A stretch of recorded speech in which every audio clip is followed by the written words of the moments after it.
తిరగాల్సిన అవసరం ఉంటుంది. ఈ రాష్ట్రంలో తిరిగినప్పుడు నాకు భద్రత కల్పించాల్సిన అవసరము ప్రభుత్వానికి ఎంతైనా ఉంది.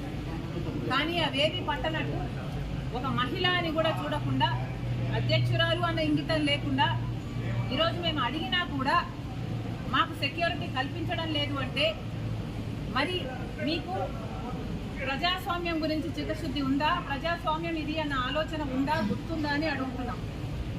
మీకు సెక్యూరిటీ ఉంటే సరిపోతుందా? మీరు పెద్ద పెద్ద కోటలు పెద్ద పెద్ద గడిలలో కట్టుకొని మీరు బతికితే సరిపోతుందా?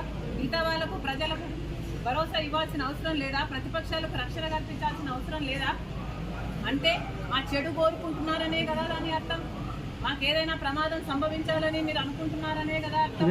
ప్రమాదాలు సంభవించడమే కాకుండా ప్రమాదాలు కల్పించే వాళ్ళలో కూడా మీ వాళ్ళు ఉంటారనే కదా మీరు చెప్పదలుచుకున్నది.